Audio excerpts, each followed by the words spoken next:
we are going to just kind of get right into the program. A reminder that these programs are being videotaped, thanks to Rod Miller this time, and they will be on the FANS website. So I've had a couple of people say, hey, how was that program on plastics last month? And it's on there. And I hope you feel guilty every time you use plastics. Yeah, you do, yeah. And I'm Robin Galloway, FANS president. Today we're going to be talking about sage-grouse. We have one more program for the year, November 16th at 3 o'clock. We're going to have a repeat performance. Last May we had Dr. Danielle McKay talking about new insights on the geology of Oregon's high desert, but the AV didn't work. And so maybe now she'll talk about old insights of no, it'll be, but it'll be good. Okay, so without any further ado, we have the topic today is saving the sage-grouse and why it matters, Dr. Josh Collins. So I asked Josh how much of an introduction to do for him, and we spent hours discussing this. But the point is that when somebody has a PhD, it means that they actually paid attention to the research and that they have some interest in it. And so I just encourage you to look at this as science-based. And I'm not going to make any political statements, but pay attention to that too. So, okay, without further ado, is that short enough? You want me to go on? That was great. Okay, good. Thank you very much. It's wonderful to be here. It's kind of odd. I'm over here. Hopefully you can hear me. I can get louder if I have to. It's a short talk, so I shouldn't lose my voice. But this way, at least you're looking at the screen, which is good. It's not a long talk. It's kind of a dense talk. Sorry, that comes from being a scientist too long. So I sort of pack things into slides. So if you want to ask a question before I go any further, and I don't see you raise your hand, just yell at me, stop or something, and we'll pick up the question. Because likely if you have a question, other people here do, they're just being more polite than you. So, or quiet and shy. So don't hesitate to interrupt if you want to. Otherwise, at the end, we'll have time, I'm sure, for questions and answers, okay? Or at least questions, discussion. I know, I love that. And that is my email at the bottom, if it matters. So finally, to those of you, yeah, it's a sentence, Josh is somewhere XYZ, which is always true. Being a scientist, it matters. If the people running the program here or others want copies of the slides, I'm happy to provide them to you. They're not online, but I can get them to you somehow, one or more. Come on in. Don't hesitate.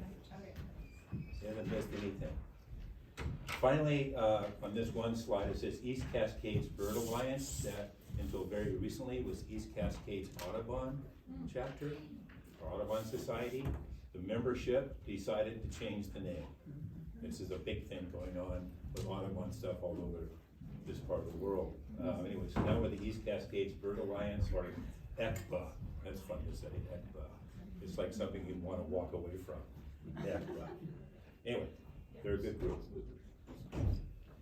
So it's a huge topic, this business of the sage-grouse and why it matters. So I'm going to focus on wildflowers because in my experience, even more people care about wildflowers than do about the sage-grouse. And the two are very closely related. And that's kind of what we'll go through. This is a question, legitimately, because I can't say for sure that wildflowers are the missing link, but it's very likely that they're one of them. And by missing, I mean missing from restoration actions, missing from policy, missing from program, missing from the actions of government, of which are broad and dense to recover the sage-grouse and its habitat, the high desert, or sage sea. It's missing from that. And there's a story behind that we can get into later if you want to, but that's why I say missing link. Because it's missing in the research and the policy and the programs, all about recovering the bird. So wildflowers technically are called forbs. Every time I type this word in, it tells me it's not a word. Even my self-correct, dictionary and Microsoft Word tells me never will be a word. But it is a word. Forb means flowering plants other than grasses, sedges, rushes, trees, and shrubs. So the posies, the things that we usually think of as wildflowers commonly, are also called forbs, which makes for shorter titles.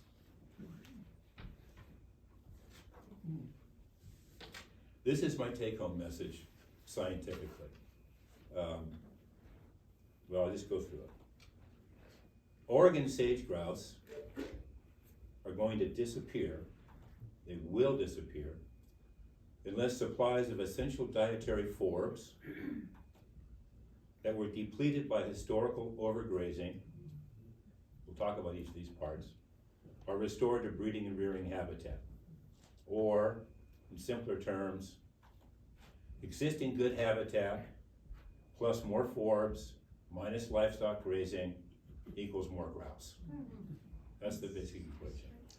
Embedded in that are terrifically complicated ecological, sociological, political, and economic conundrums. But if you just look at the science without a lot of passion, this is what you end up with. And that's been my job, is to walk into situations where everybody's struggling with themselves and each other, and just sit back and say, what do we do to get them off top dead center and just a little further down the debate? I don't try to win arguments or convince anybody of anything. I just try to advance public debate. But to do that, you have to land on a set of facts that the consensus of science accepts. There's always dissenting opinions in science, always, and that's healthy. So you go for the consensus among most of the caring scientists that have experience on this subject, and you say, what is the issue? And one of them is this. So I'm going to give you this in 5 parts. Oh Lord, this is going to take forever. But this is kind of what I think this has worked so far. You can give me feedback, but it provides you some context, some ecological background, and then it opens up a bunch of questions. So I'm going to talk about the sagebrush or the sagebrush land as habitat. An interesting thing is that this landscape, and here you have a lot of juniper, but you didn't about 100 years ago. You did up on top of the mesa, but as close as you get down towards ranching, you didn't have a lot of juniper because fire was suppressed and cattle were trampling the younger plants, and so it was mostly sagebrush lands even here. But it's also called the high desert. It's also called the shrub steppe. It's also called the sage steppe.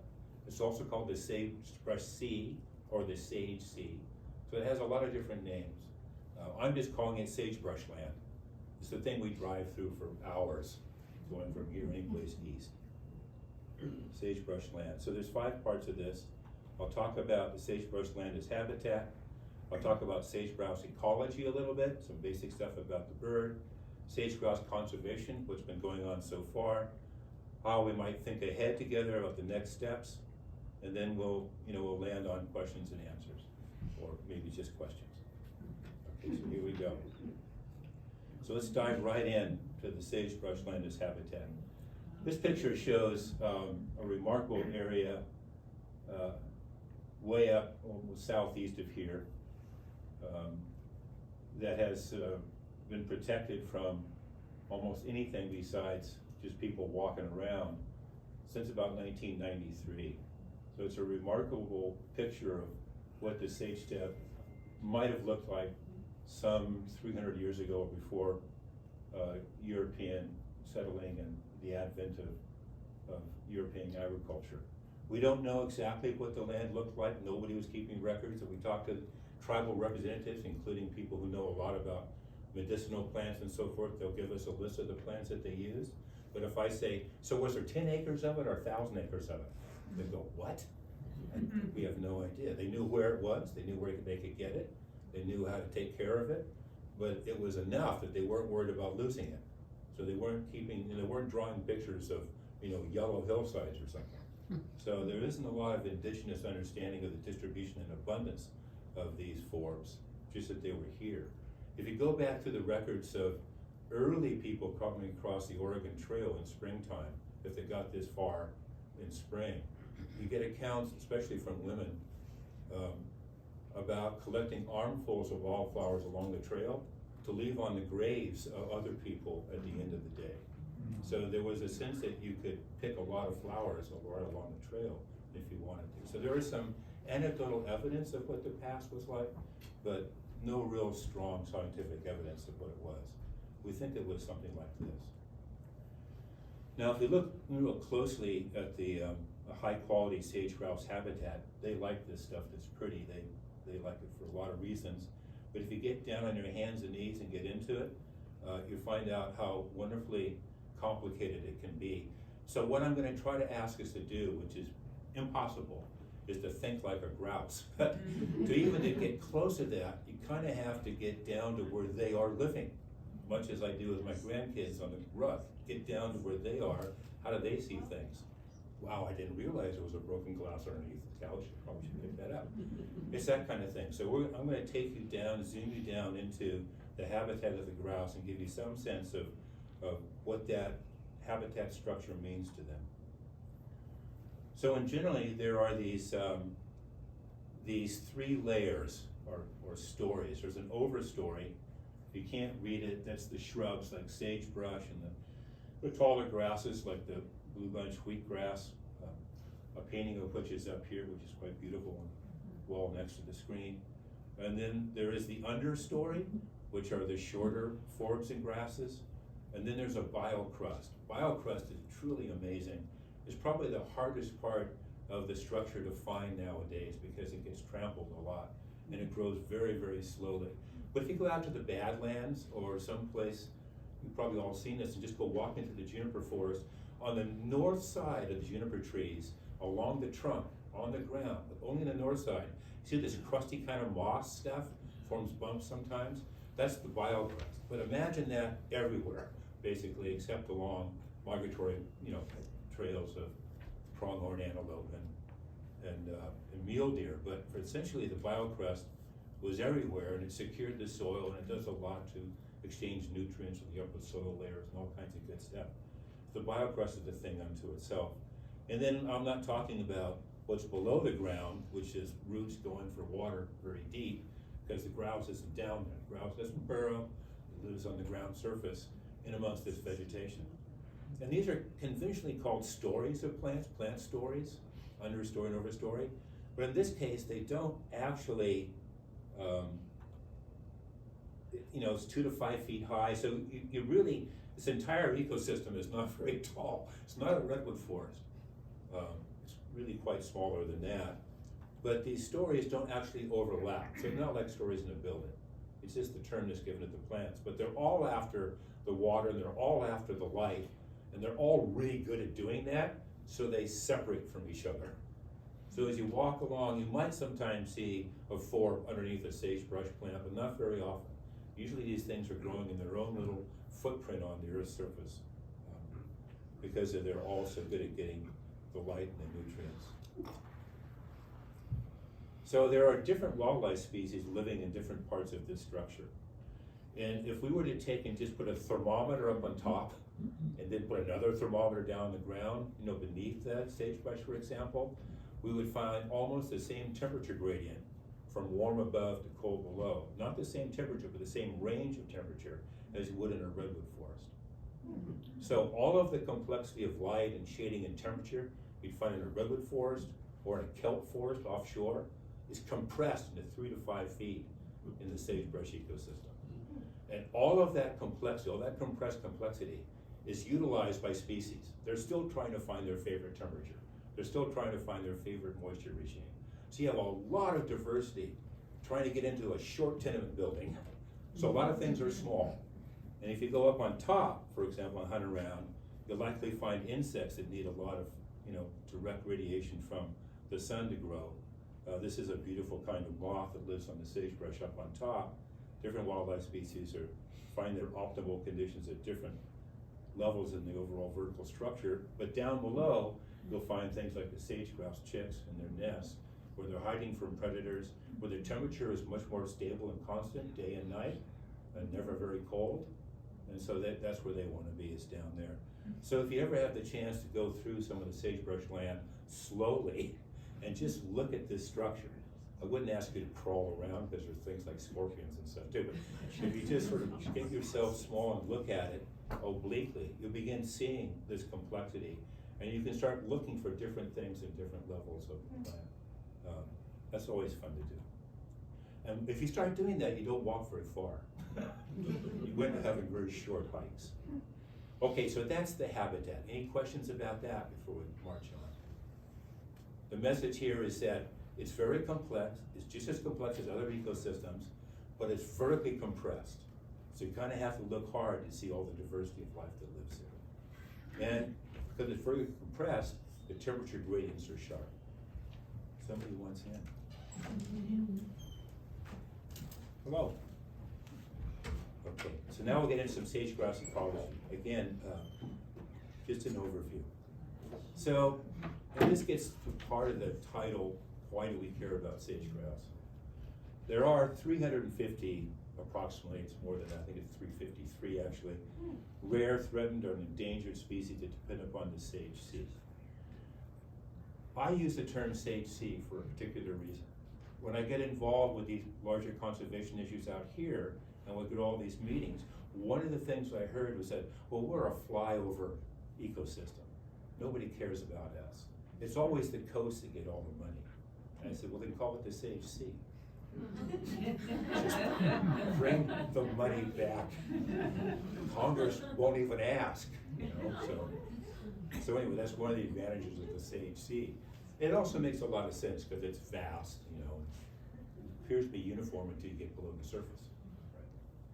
So there are about 350 species. You know some of these. That's the little sage thrush up on top, and then there's the pronghorn antelope and the crazy bird. In the middle is in fact a male sage-grouse, and then there's the tiny rabbit, the littlest rabbit in the world. That is being petitioned now to be listed as endangered. So there's been a lot of work to keep the grouse off the list, like there was to keep the spotted owl off the list because of the economic concerns that are associated with that. But in the meantime, the rabbits disappeared. So now you have many petitions coming out of various parts of society thinking, well, if not the grouse, then what about this or what about that? So back to why the grouse matters. No. Here we go. Why does the grouse matter getting so much attention? So it's an iconic species, meaning that people all over the world know this bird for some crazy reason, probably because of the way it looks. There's the male, which has the bigger breasts than the female. Sorry about this, it's not advancing the way I want to. So it is generally accepted to be an indicator of sage sea health.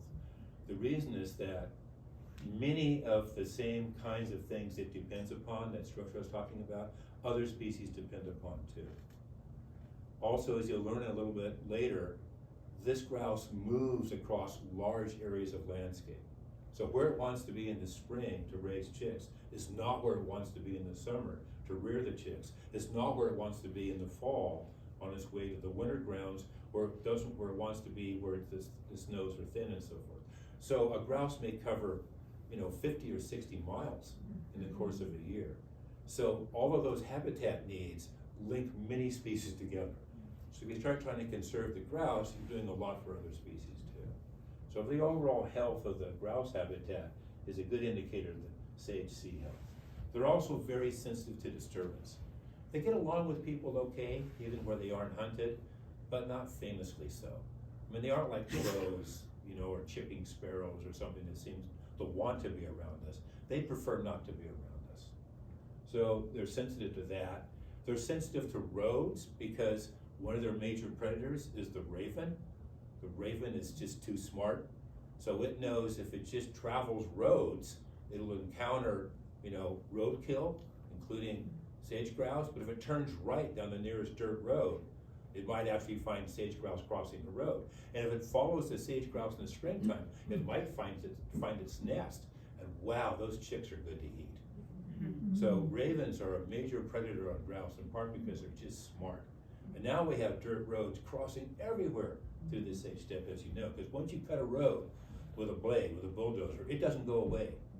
And so you create these predator corridors for a lot of things, but especially for ravens. So they're very sensitive birds. So for a lot of reasons, they're a sensitive indicator of sage health.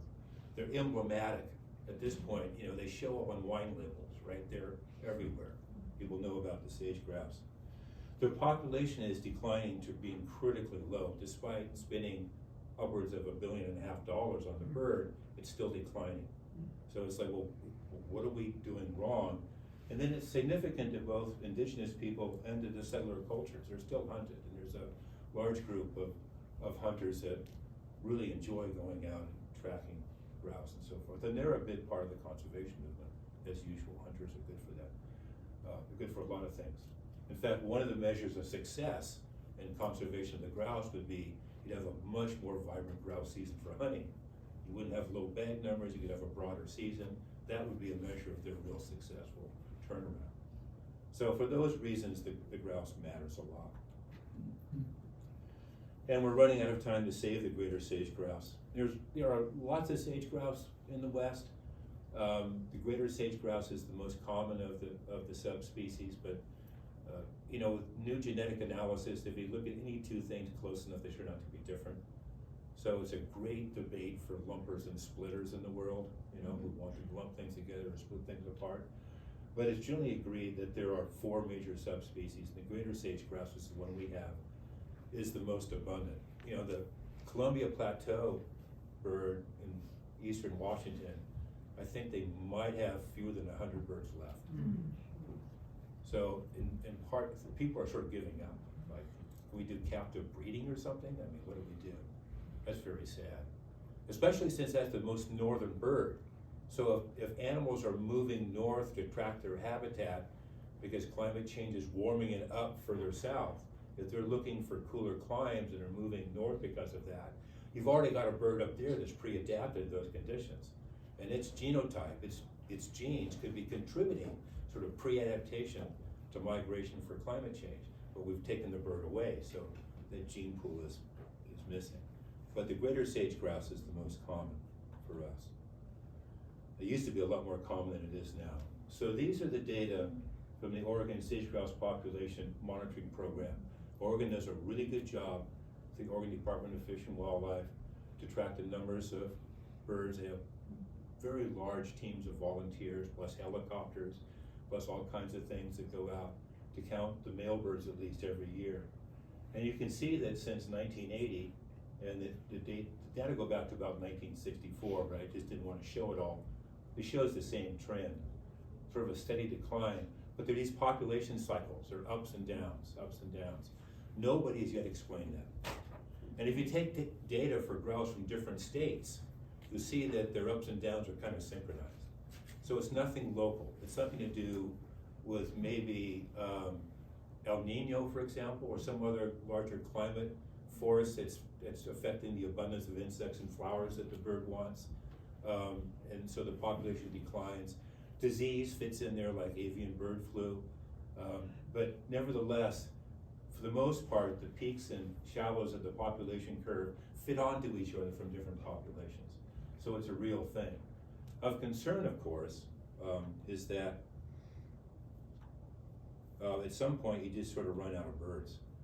So the best estimate so far of when are there no birds, because you get to no birds long before the last bird dies.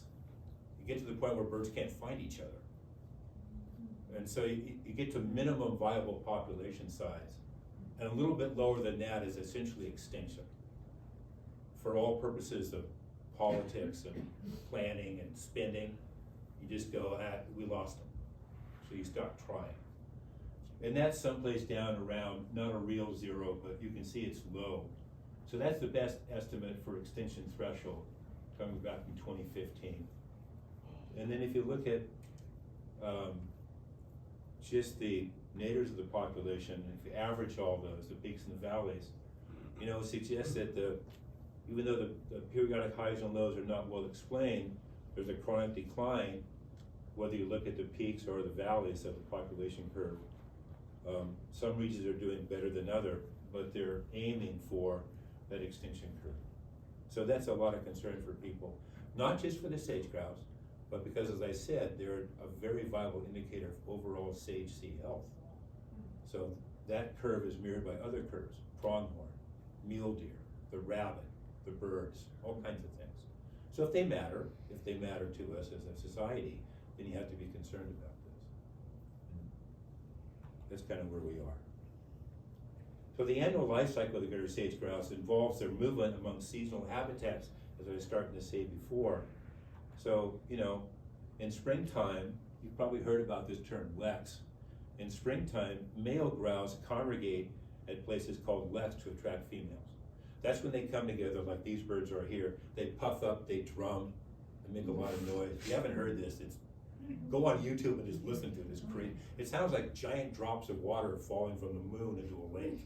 You know, they're very powerful. So the males get together and they dance around, they strut, they sing. It's always the females that make the choice.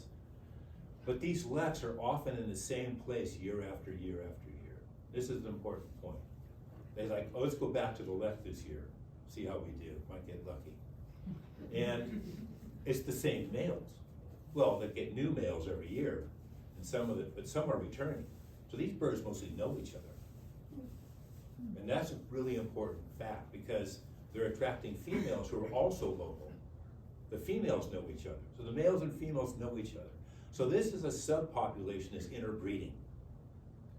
You see that? Okay, that's a big deal. So you're not dealing with just a big bunch of birds flying around. You're dealing with individuals that get to know each other, even though they're not mating for life. They have clubs, basically. And they're all part of the same club.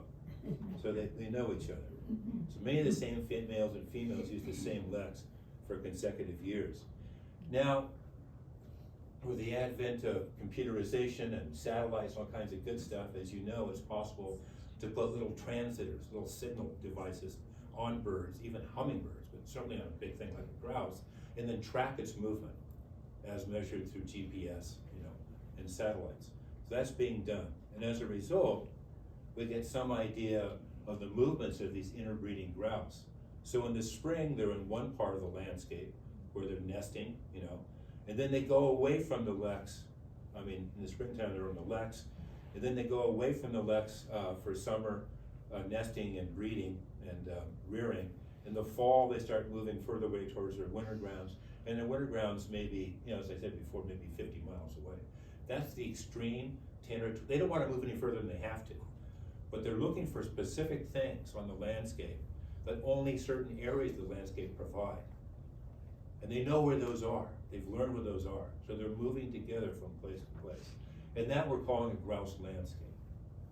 So until I got involved with this, I heard the word landscape all the time. Working landscapes, landscape this, landscape that. And I kept thinking, how big is the landscape? How do you actually define it in a way that we can, like how much does it cost to drive around one? Or how much does it cost to manage one? Is it a ranch, 3 ranches? And nobody can answer it. So I said, well, if you're talking about the grouse will tell you what its landscape is. Just listen to the grouse. And so by looking at the movements of the birds, you can say that's a grouse landscape. We need to be working inside that landscape. Maybe inside a bunch of those, right?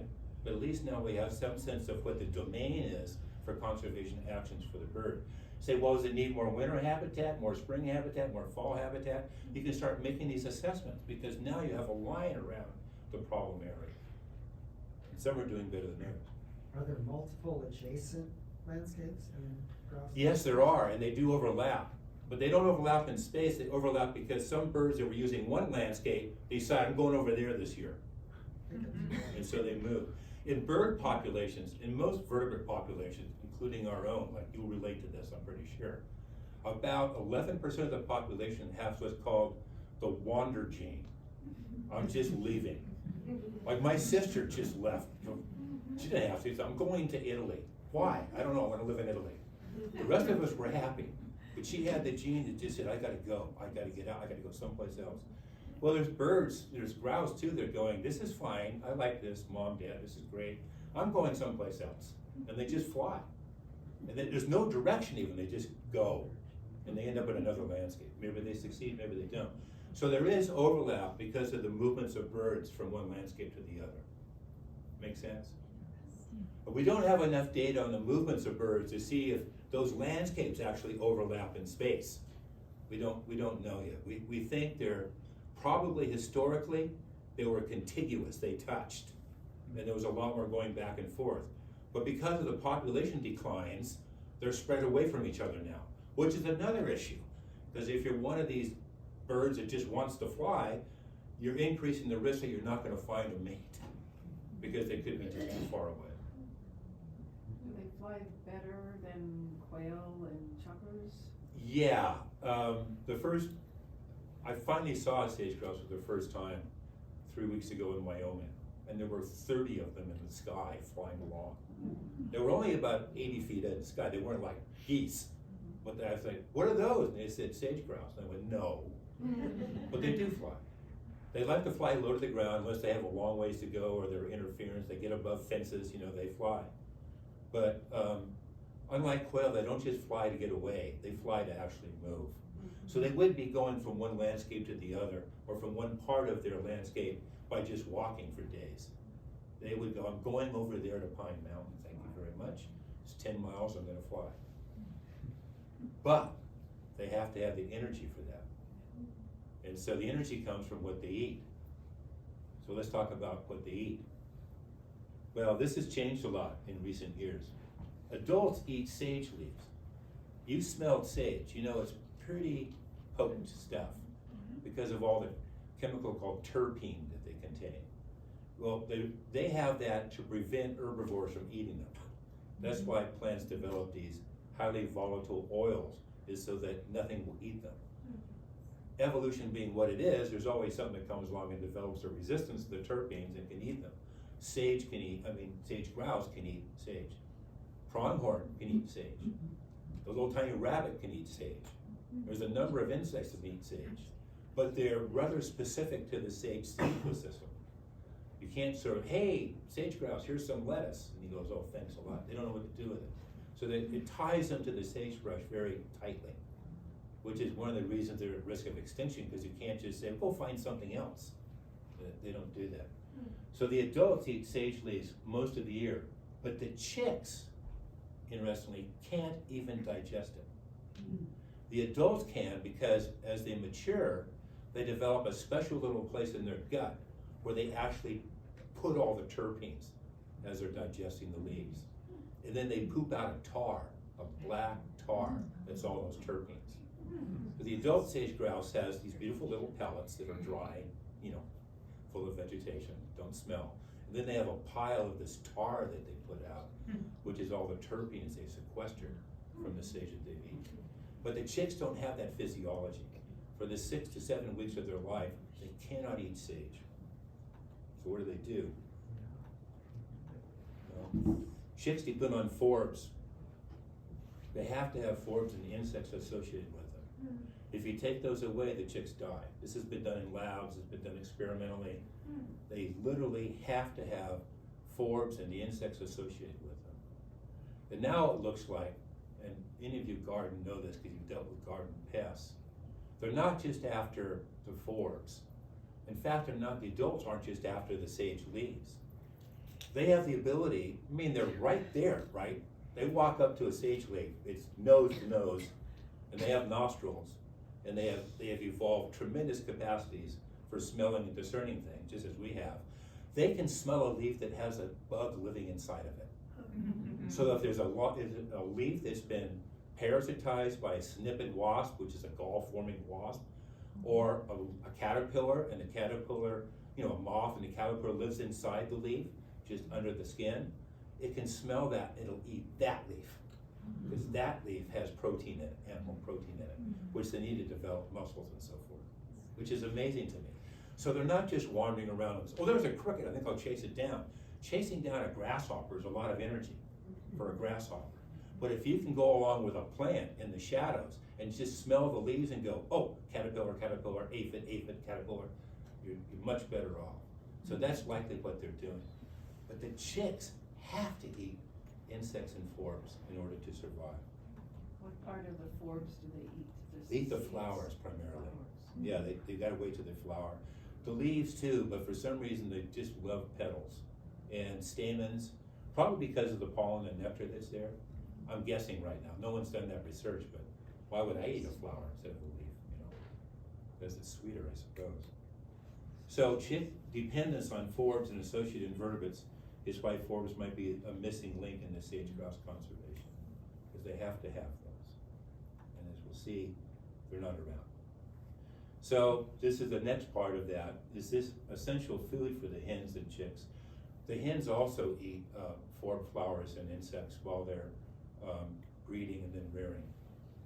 They're probably helping the chicks learn how to find them. So this essential food for hens and chicks has been depleted. Like, you don't see a lot of wildflowers out there in this picture. If you go to the beautiful High Desert Museum, which I love, and you look at the beautiful paintings they have behind their dioramas, you won't see a single wildflower in those paintings. And I'll tell you why as we go along here, but it's nobody's fault. It's just, they've been forgotten, essentially. So the federal monitoring, this is not ODFW, not the State Department of Fish and Wildlife, which monitors the birds, but BLM and the Forest Service monitor the habitat. So divided up in two roles that way. BLM does a lot of really good on the ground, you know, biologists and botanists walking around on transects, measuring habitat condition. And the federal monitoring shows that forb abundance rarely meets the minimum necessary for rearing chicks. No matter where you are in Oregon, essentially anywhere but Wyoming, on the other side of the Rockies, the forb populations are better. You can ask me why later on, I'll try to tell you, but when we get on this side of the Rockies, you just don't find them. And BLM can't find enough of them to even say this is good habitat for chicks. So chicks are really struggling. And if you can't replace your population with young, your population will decline. That's population ecology 101. There's a possibility that we're starving the chicks. Measures of seed abundance and viability, going into the soil and trying to find seeds, suggest the forb seed bank has been completely depleted. Like they were here, and now they aren't. So the question is, where have all the forbs gone?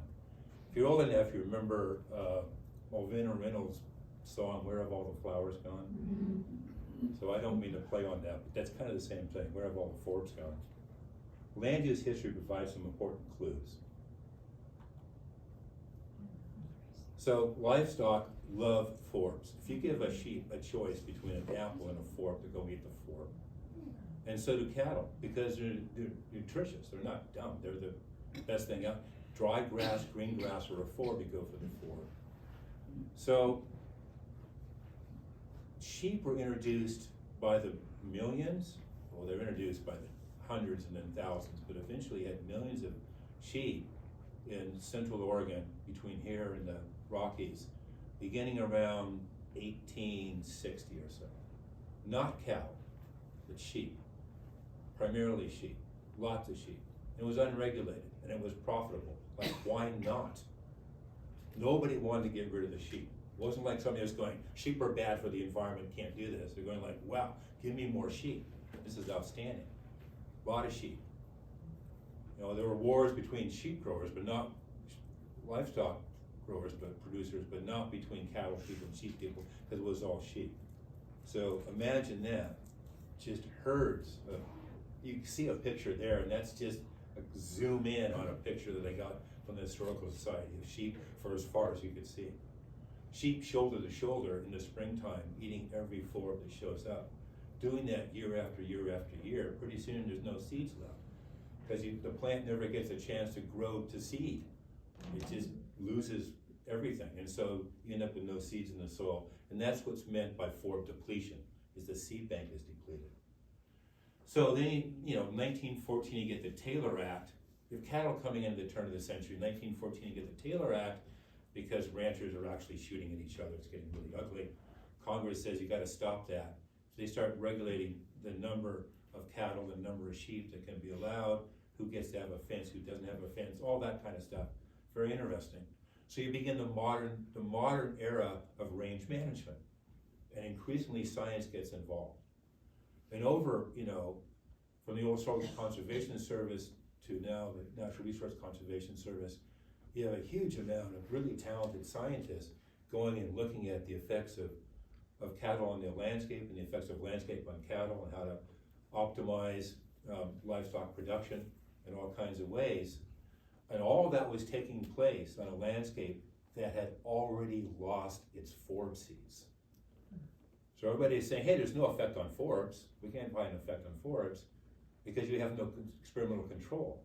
You put up a 2-acre plot with fences and you keep all the cattle out for 5 years and you measure forbs inside and outside and there's the same number of forbs. So cattle have no effect. The cattle effect was 100 years earlier than that. And that was forgotten. It was just simply forgotten. Nobody was keeping track or asking the question. It wasn't important.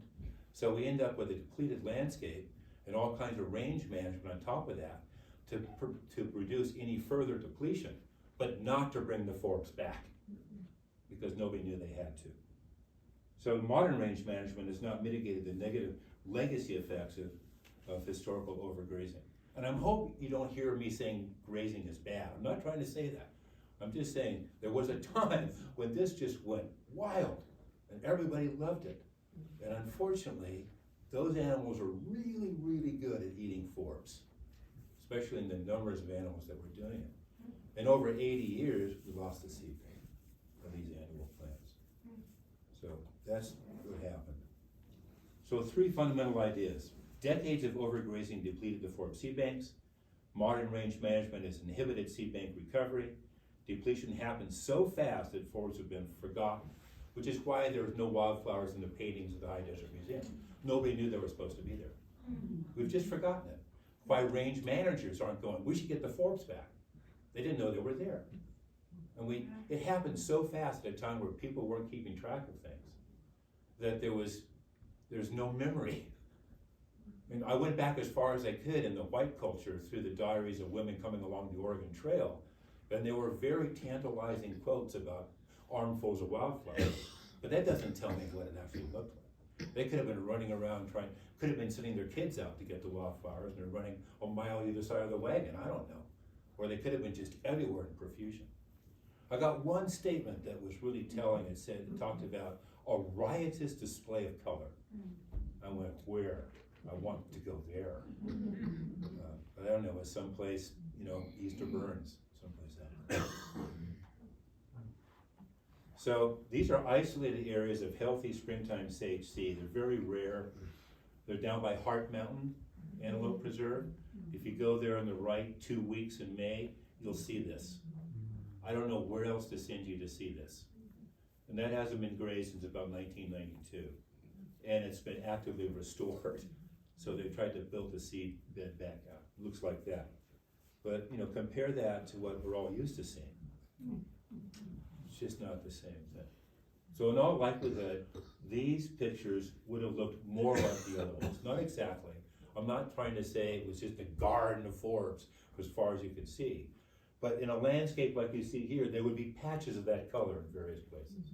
Right? And the sage-grouse would find those. And they go, we nest here. Is this here. Okay, sage-grouse conservation. Big deal. Everybody knows that sage-grouse matter. So there's the recent conservation history. And this gets political, but I'm really not taking sides. It's just the way it happened. In 2010, based upon almost 12 years of petitioning by scientists and advocates and birders and hunters and everybody else, the U.S. Fish and Wildlife Service decided that sage-grouse is in fact endangered. So they looked at all the data, same graph that I showed you. They had earlier versions of that and said, yikes, not good. Certainly is in danger. That doesn't mean it has to be listed. It means it's a candidate for listing under the Endangered Species Act, right? Is what I'm talking about. In 2010 and 2015, there were all kinds of very, very testy debates publicly about whether we list the bird or not. And it was decided that it's warranted. Is there anything else we can do to save this bird by putting it on the endangered species list? And then all of the economic hardship that results. So the U.S. Fish and Wildlife Service said, with considerable pressure from Congress, that we're not gonna formally list the bird if all the states, and there are 11 states and 2 Canadian provinces, if all the states that have sage-grouse undertake their own coordinated conservation actions. Each state write a conservation plan, you guys coordinate with each other, bring the bird back. If we see evidence the bird is coming back, no reason to list. So just work at the state level. And Oregon produced its first sage-grouse action plan that year. So it was handed off from the U.S. Fish and Wildlife Service to the states with fee title federal landowners, BLM and the Forest Service principally, in charge of the coordination among those efforts. And the funding, however, for all of that, the funding would come through the Department of Agriculture, because it was realized that the biggest use of these lands was livestock production. So the obvious way to move money to livestock producers to implement this new action plan was through the Department of Agriculture, especially the Natural Resource and Conservation Service.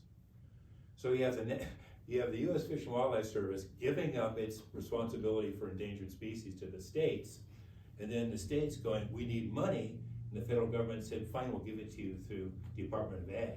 So now you have the Department of Agriculture in charge of saving endangered species, which is not even their job.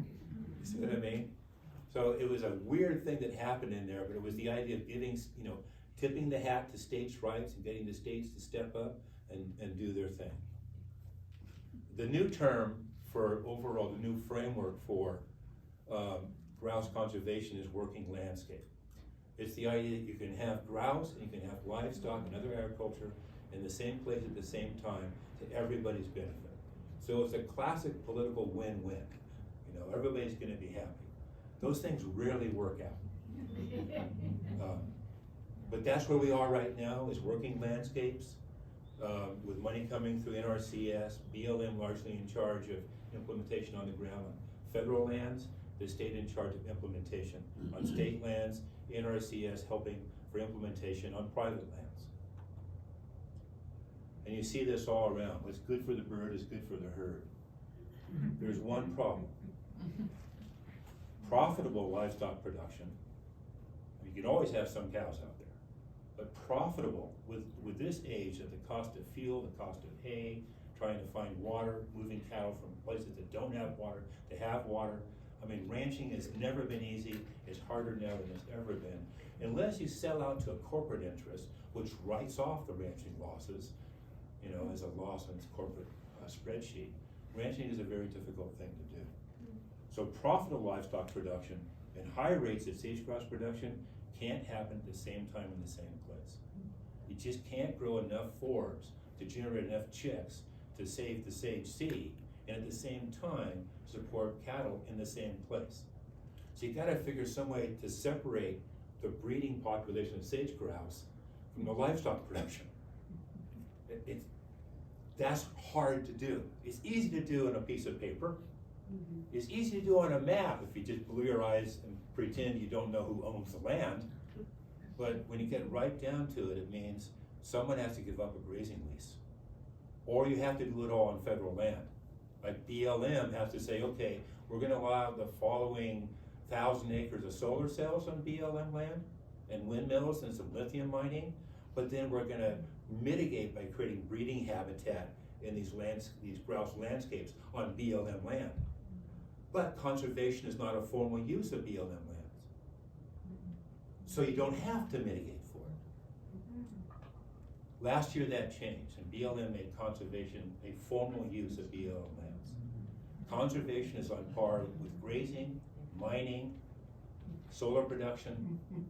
You now have to, if you take conservation away from a piece of land owned by BLM, you have to add it back someplace else. So the equation is being set up for proper mitigation for one land use type to support another when they don't get along with each other, like sage-grouse chick production and livestock production. So it's starting to look as though maybe the political equation is showing up. And I would expect that there are going to be ranchers who go, my kids don't want to do this anymore, buy me out with enough money to set me up for a generation and a half name the thing after me. I'll be the next sage hen breeding preserve thing, you know? Give me a way out. So when I talk to elected officials, they're looking for those opportunities. They don't want to tell anybody, you're out and you're in, I'm gonna buy you out. They don't want to condemn anything. They're waiting for somebody to step up and say, I'm first. So, and I think we're getting close to that, so that's good. But in the meantime, we have this wonderful myth of working landscapes. It's a great idea, it just doesn't work for everything. So simply say, the livestock devour forbs essential for sage-grouse chick survival. Over $2 billion has been spent to the Farm Bill, Bilateral Infrastructure Bill, and other federal grants and contracts since 2010 to save the sage-grouse. The numbers just keep going down. So that's not working. Probably have to try something else. Most of this money is going towards post-fire sagebrush and bunchgrass restoration. So hey, we had a big fire, let's get the sage steppe back, let's get the sagebrush back in there, and let's get some bunchgrasses in there. Why? Because cattle will eat bunchgrasses. You don't have anybody paying to have, and control of invasive cheatgrass and juniper. These are really important things to do, by the way. So it's not like you shouldn't do this. These are important things to do. Predator control, they're throwing money at raven control, which interestingly is not working because ravens are outsmarting everybody. They go, oh, that's a trap. They're like showing other birds, go over there. And wildlife-friendly ranching plans, which are really nice ideas of it. You could change the way you're fencing, like maybe don't put up barbed wire, use electric fences, electronic fences now. You know, the cattle hit that and go, ouch, that's not good. So there are ways of moving these electronic fences around and not carving it up with hard structure. But none of it is going to put forbs back. Nobody's doing that yet. And the reason is that nobody knows exactly how. Like, what species do they eat? What do they prefer to eat? What can we cultivate? Who's gonna cultivate it? Can we create up a for-profit industry that does this? And then like, well, how successful, at what scale do we do this? Is it 1 acre? Do we have to start with 1,000 acres for crying out loud? So there's not a lot of time left to figure out everything out. There's sort of an urgency, but scientists aren't really sure how to bring, this many sage-grouse back into the world through forb restoration. So what happens then is that the forb restoration depends upon natural recruitment. They'll say, well, the forbs will get here eventually. I mean, look at Hart Mountain, it showed up there. It's true, that took 40 years. So, how long is it gonna take? And then if the land's depleted of seeds, where are the forbs gonna recruit from? Be a long ways away potentially. Life happens, it gets around, yes. What was different, or what is different about Hart Mountain? One thing, it's high elevation, and ranchers didn't move a lot of sheep or cattle up there until later in the year, and the grouse had already bred by that time. So it was late fall feeding grounds, and they'd bring them back down to lower elevations. There wasn't a lot of intense grazing up there. And then the range, the property manager, the refuge manager back in 1993 read the Organic Act that established the preserve, and it said no grazing. And he said, I think I'm breaking the law. So he told the ranchers, next year I'm killing your contracts. And there was a lot of upset people, but Congress went, actually, we passed this law, and so we should enforce it. So it's been without grazing since like 1992 or so. That's the big difference. High elevation, less intensive grazing, no grazing for. What is their elevation ranges that they like 3,000 to 5,000, 4,000? The grouse or the forbs? The grouse. The grouse, yeah, 2,000 to 6,000. They don't like trees. Trees bug them because trees mean raptors, hawks. Hawks are predators. They also mean ravens. Ravens have taken to fence posts though, so it's not fair anymore. Yeah, they don't like to be around trees. You can find the odd bird that's nesting under a juniper, kind of because they have no place else to go or something. So once you get up to higher elevations, you have to be in desert conditions still, even though you're at higher elevations. So we have decent wildflower populations in this greater area, but we don't go up to the elevation that they would need to be at. They would be here, I imagine there are some grouse here anyway, but because of the juniper, they would be exclusionary, exclude them. Yes? Are there any examples of the interaction between bison and sage-grouse, which would be a better mix? Yeah. Hang on to that question for just a little bit, Okay. and I will remember it. I'm glad you asked that. I was hoping somebody would. It's the whole other side of the other side of the Rockies versus this side Yep. that I'll get there. So given depleted seed banks, natural form restoration will take longer than sage-grouse have left. So here are the data again that we have. These are good data. These are not statistical. These are just total counts, everything you saw that year. Here's the extinction curve. And if we started restoring breeding habitat right now, but relying on natural recruitment based upon what's happened at Hart Mountain and Sheldon and a few other places, we know it takes between 25 and 30 years to begin to get forbs to show up. So if we started now, you know, by the middle of the 2030s, we start having forb population that support grouse. And if we keep doing that, that habitat would accumulate from one place to the other. So this is a hypothetical accumulation of rearing habitat, assuming there's no fires, assuming there's nothing that interrupts the restoration, cattle aren't released on there by accident, you know, the fence doesn't break, then you would eventually get habitat accumulating. So it could work. But if you look at the trends of the peaks and the trends of the troughs, the bird has until 2040, bird has until 2045, doesn't have a lot of time left. So you go like, well, the natural restoration of forbs isn't going to happen fast enough. So now we're stuck. We're like, how do we get forbs into the landscape faster? So prudence requires that we have this, you know, some sense of urgency. So let's think ahead a bit. I haven't forgotten your question. No. Forbs are doing much better on the other side of the Rockies. Wyoming, Montana, the front range of Colorado, the forbs are doing better and the grouse are doing better.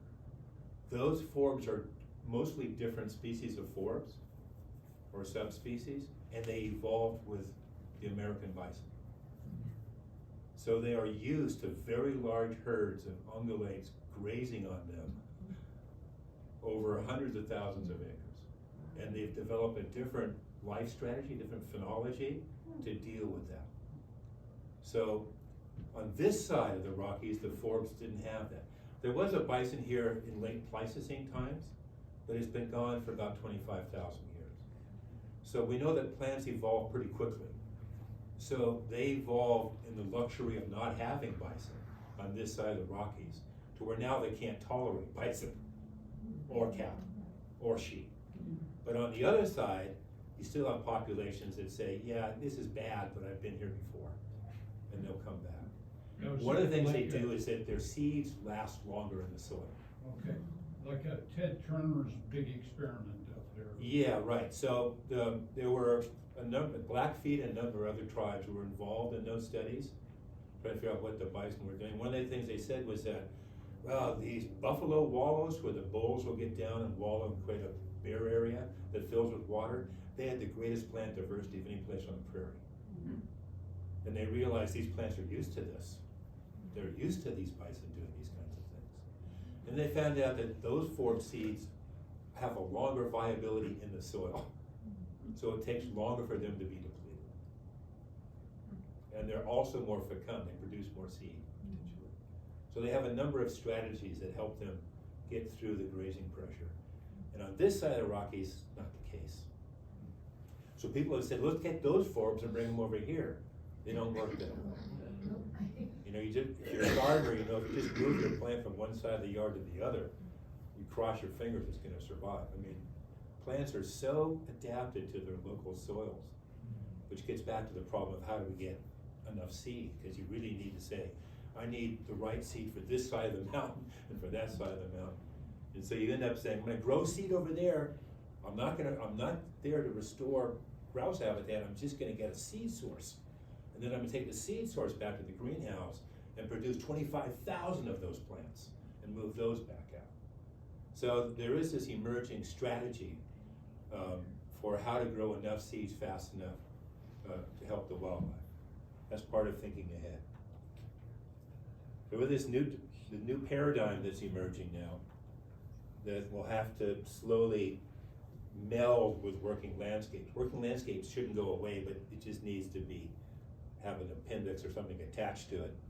Since sage-grouse population size is very sensitive to chick and brood hen survival, kill the moms, kill the chicks, there goes the population, which depends on abundant forbs and associated invertebrates as food.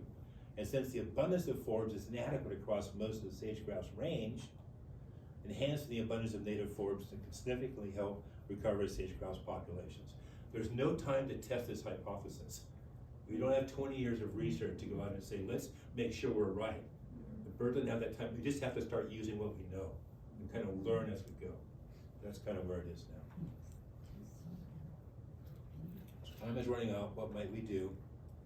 So we complement these long-term efforts to manage wildfire and invasive plants like cheatgrass and even our native western juniper that's marching east, with immediate forb restoration to quickly increase sage-grouse production, grow forbs, grow grouse. It just so happens there's one little chick on the right there that's staring at that mustard flower. I didn't put that in there, I just realized it now. That's next, he says. Mine. So we got to, here's the idea that's floating around.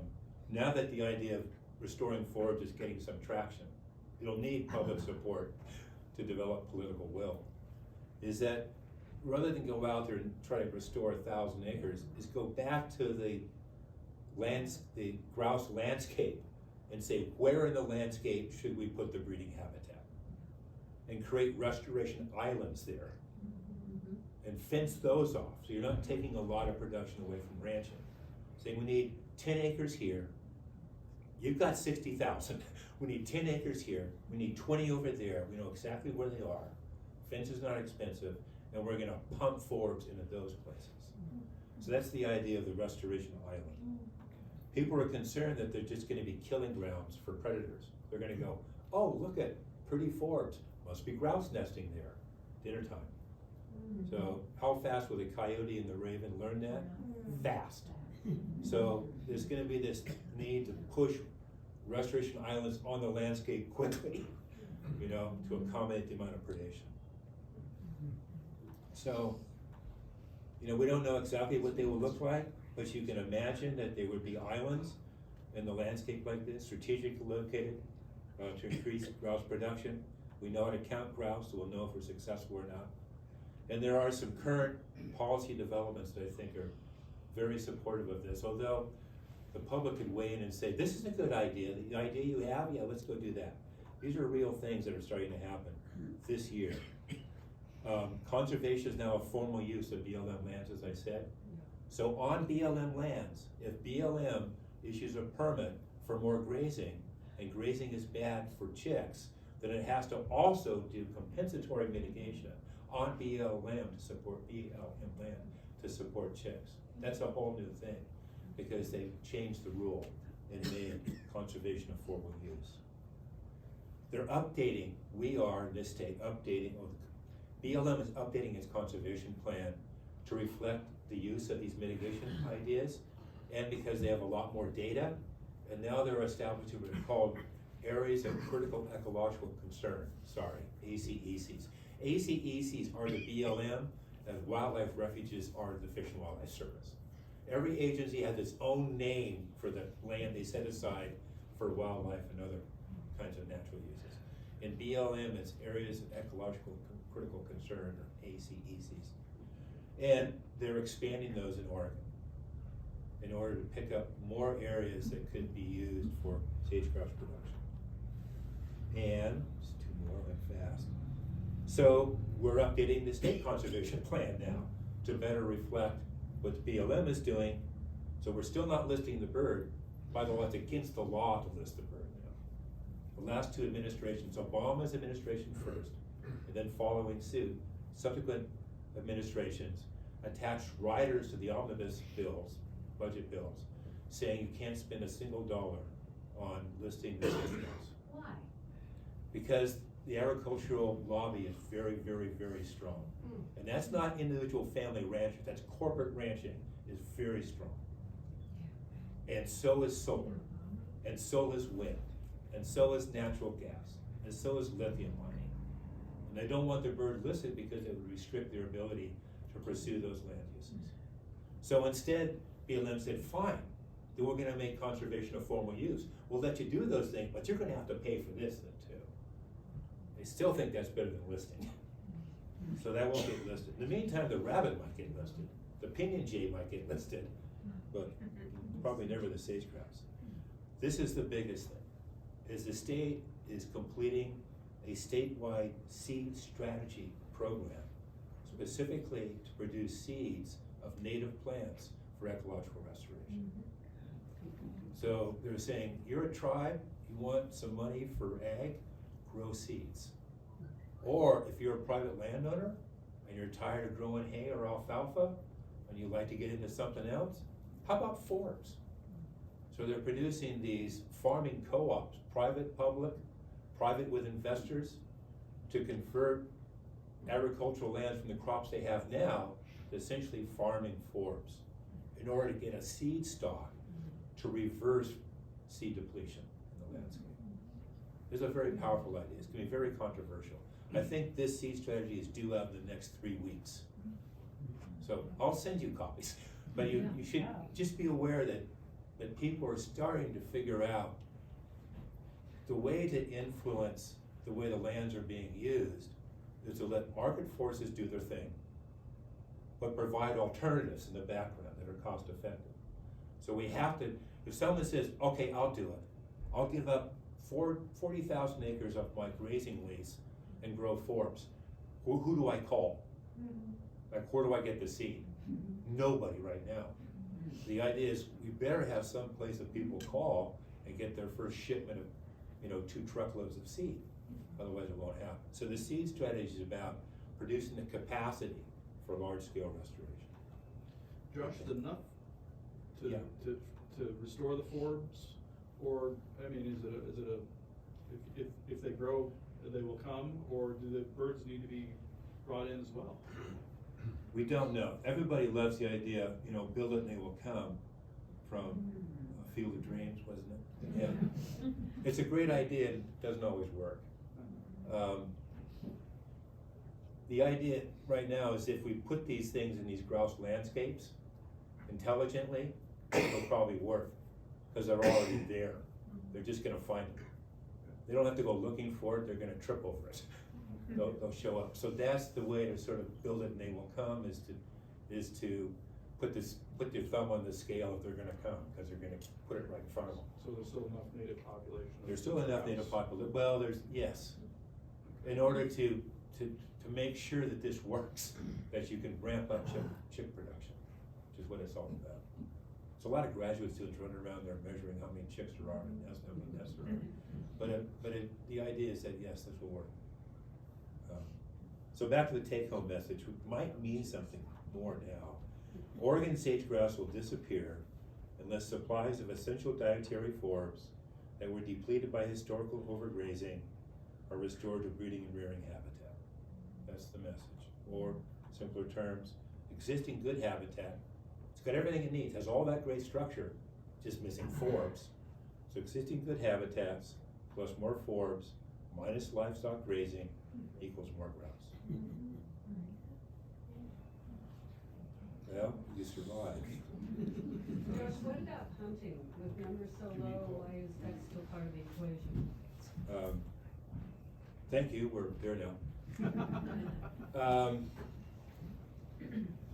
There's been a lot of very careful scientific analysis of the sources of mortality of the sage-grouse.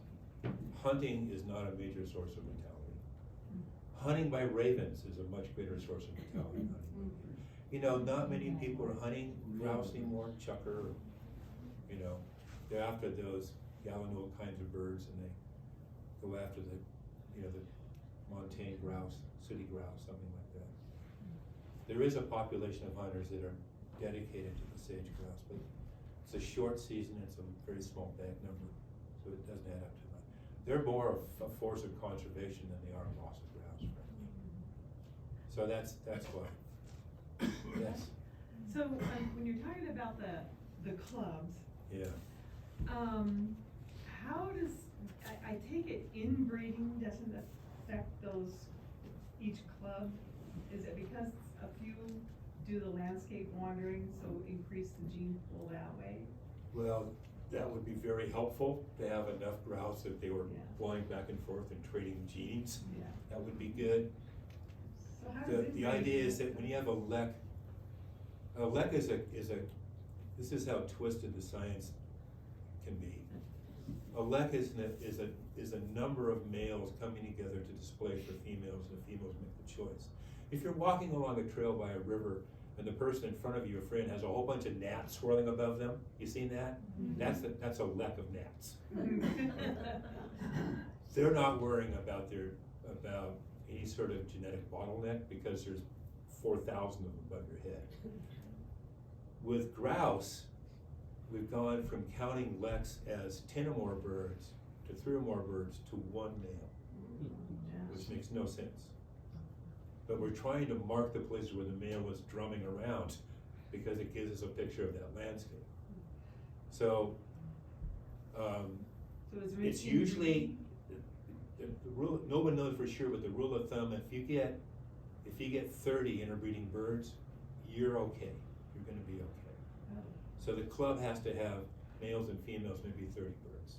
That, 15 male is a big lek right now. If you look at Lewis and Clark, they talk about the sage-grouse, they say, by the way, it's horrible to eat, easy to shoot, lousy to eat, no way to prepare it. It just tastes like sage. You got to run for 2 weeks afterwards. So they were not big on it. What they did say is they would see hundreds of males drumming together. So that was a different situation. We're unlikely to get back to that, but you sort of can't reach the past. But it's 10 or more males is probably a real safe bet that that's okay. Still, that's, inbreeding won't take them out? No, inbreeding, that's the thinking, not that's. Are there captive breeding programs? Idaho tried it, it just didn't work very well. They could get them to breed, but when you shoved them back outside of the real world, they went like, wait a minute, where's my cage? How do I eat? It wasn't good for them. You're also dumping birds sometimes in the territory of other birds, in somebody else's landscape, some other club, or just into predators. And they don't know where the predators are, they haven't figured that out, so they don't know where the safe places are. It just doesn't work out well. Yes? Where in Oregon would you find what might be considered a healthy population of sage-grouse, besides herd count? Yeah, with fire suppression, we have a lot of sage-grouse. I mean, a lot of sage that we didn't have before. Kind of ranked tall. There's 4 or 5 species of sage out there, but the big one, Wyominensis, that grows like this. It gets rank and big and heavy. They don't care for that, and it takes up a lot of bare ground. For obvious reasons, I suppose, the males don't want a lot of plants around them because they want to be seen. So they like bare areas. So ironically, some of the bigger leks are near things like cattle troughs and stuff like that, where the cattle have beaten down all the vegetation. So they're out there drumming around there. And I asked a question naively. I said, well, can't we just make a lek? I mean, if a lek is an area of bare ground with not much around it, with 1 or more males singing, that's a lek, and females are attracted to that. Why don't we just go get some bare ground, just create some bare ground, and make up some decoy grouse and play grouse songs and stick them out there. And people just went, okay. They started to laugh. 2 8th grade girls in Pinedale, Wyoming did this as a science project and got grouse showing up at the lek. I keep showing this. There's a beat up version of the Pinedale Gazette saying, these girls, their moms sewed the decoys. They got the recording off of YouTube, and they created a lek. Why aren't we doing this? Not a single professional biologist has looked at me and done anything besides, we're not. I'm just waiting for like some grade school to say, hey, let's go make lab. I keep giving these talks, someone's gonna go, my God, I teach the 7th grade. You can't buy elect decoys, I looked online, there's no such thing. Pheasants, but pheasants don't fool sage-grouse, you can't. No sage-grouse is gonna, no female is gonna, male might be fooled. Females are not gonna be fooled. So I think that is sort of an untested, smart, clever, fun thing that might work. So what's the closest sage-grouse left to Crooked River Ranch? I don't know, they won't let me see them now. I can see them, but I can't take them away. Like I had a picture of the map of Lex on my slide talk one day, and I was showing it, I was sort of previewing it to Skylar Volt, who's in charge of counting the Lex, and he said, you cannot show that. We don't want people going out there looking for the Lex. The birds are very sensitive to this. The last thing we want is you going back and telling your bird watcher friends where these Lex are, because they'll be out there at 2 in the morning. Oh dear. We don't want that, so I don't show that anymore. And so I really don't know. The one I saw was about 5 miles south of Brothers. That won't do much for you, except it was near an abandoned well and a big water trough that was bare as a bowling ball because of cattle use. Would they tend to form Lex like around Warm Springs or around our BLM lands here? They like a place just like that, Yeah. that has a 1/4 of an acre that for some reason is bare. Yeah. Like if you have a whole bunch of carpenter ants, which and they denude the area around, you've all probably seen this. Yeah. If you get, at some point, they get tired of that place and they move like 50 feet south or something, and they get a new ant mound. Well, it takes so long to recolonize that bare ground that you can end up with an area of bare ground the size of this room that is just created by ants. That can be a lack. It doesn't have to be much bigger than this room. And they'll crowd in there and dance around. It's funny, the females will hide in the sagebrush looking at these guys, right? And then go through and sort of make their choice. And they're promiscuous, they'll go back and shoot other guys. This is rapidly decaying. So besides lobbying or, writing our Congress people and all that stuff, what can people on Crooked River Ranch or the Fans Club members do locally to help either bring back forbs, restore habitat, or? There's an emergent public awareness campaign. There are conversations with the Roundhouse Foundation for funding. There's conversation with the Bend Bulletin about helping support this. There are conversations with a number of middle schools about growing forbs and restoring forbs to Pilot Butte, for example, as classroom projects that would extend over 10 or more years. Conversations with the High Desert Museum about supporting sort of scientific meetings around this whole subject. There were talks about producing bumper stickers like Forbes Forever or something like that. When I met with our elected officials, especially our federal senators, their staff were very clear. We know everything you're telling us. The senators already know this. What we are lacking is public awareness and involvement. We don't lead the people lead us. That's what this is supposed to be about. So go develop public awareness. Save the whale, keep Tahoe blue, save Mona Lake, bring back Forbes, whatever you want to call it, but we need more people asking for this, basically. So that's kind of where we are. So just be aware. Talk to friends and be aware. In terms of what you can do for sage-grouse right here, because where you are aren't a lot of sage-grouse. What there is, though, is the pinyon jay. Heads up, there's a petition to list the pinyon jay as endangered.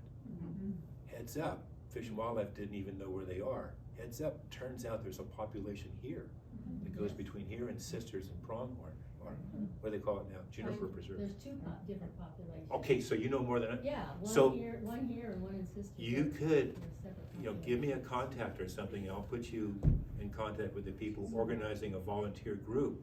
And they have an app that's on your phone and everything. It just says, saw one, and then you give it the direction it was moving. And then when they get enough of those, they'll send out a biologist to figure out where the nests are, you know.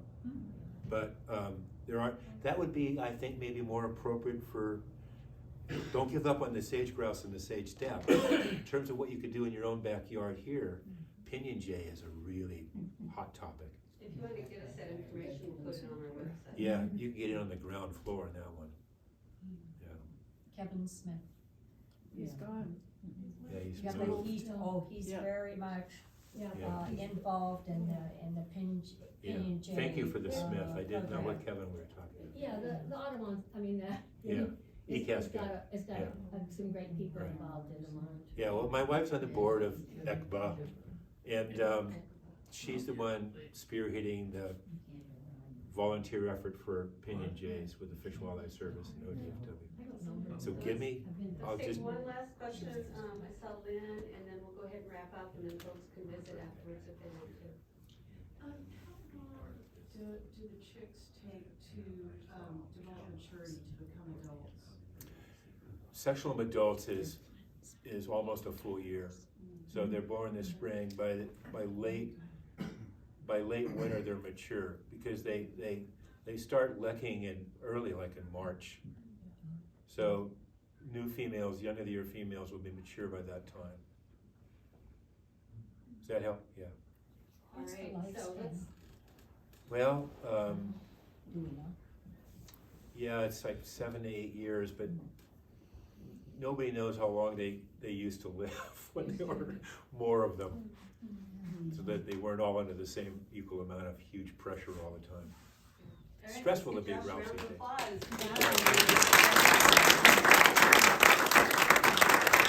applause.